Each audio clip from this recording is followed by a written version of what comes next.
forgiveness is just a really tricky topic, Yeah, sure especially is. when you're talking about abuse and control and power issues. So when we as biblical counselors think about forgiveness, at least my impression is I think sometimes we think about restoration, and I want to get there, but can you talk to us just a little bit, and you just go wherever you want to go, but I do want to get to some of the landmines and some of the problems here, but can you talk to us just a little bit about biblical counseling approach to forgiveness when it comes to victims, as opposed to maybe this hurried response that we've been seeing? Help us understand that. All right. Yeah. So, um, boy, I think a person can just spend a lot of time thinking and studying what is forgiveness biblically.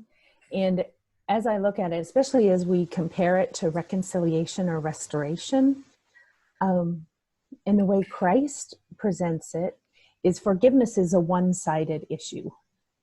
I am responsible for my attitude and my processing and my willingness to forgive. Reconciliation and restoration is two-sided, and I have no control over that. So as we look at it, I think that's one issue. One issue is we're expecting individuals on both sides to come to it exactly the same way and processing things the same.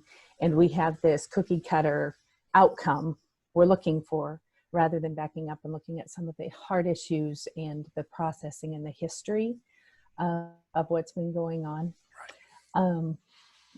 And I think the other piece is we look at Christ, and as we look at all biblical teaching, you can read from Leviticus all the way into the Pauline letters, and you see specific sin listed specifically with a specific outcome or consequence.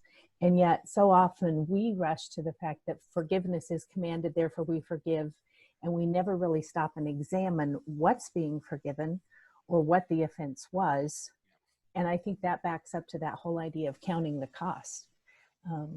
Yeah, so sometimes in domestic abuse cases, as you know, and guys, you guys probably know this too, listening along, is we really see a rush to forgiveness, and forgiveness not really being nuanced, but just being, we've got to get this relationship back together, with I don't want to say an ignoring, but maybe a glossing over aspects of consequence, which is a big part of God's forgiveness in the Old Testament in particular, but then also aspects of restitution, which is something that God calls us to, and then this aspect of responsibility. So I think in domestic abuse, we see that probably as much as any misstep, I would say forgiveness is right up there near the top of rushed responses.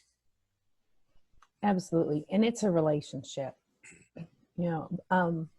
and so I liken it to often a child saying bedtime prayers, dear God, thank you for everything. Dear God, please forgive me.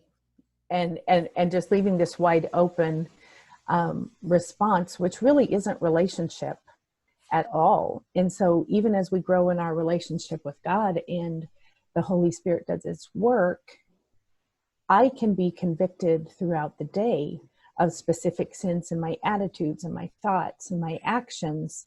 And it's this ongoing conversation as versus this overall blanket approach that has no relationship ties whatsoever. It's just a matter of rote. Yeah. And I think we rush to that behavioral outcome, that desire for the forgiveness, for the words to be said, before we ever stop and look at the damage and the destruction and the wounds and do some of that hard work.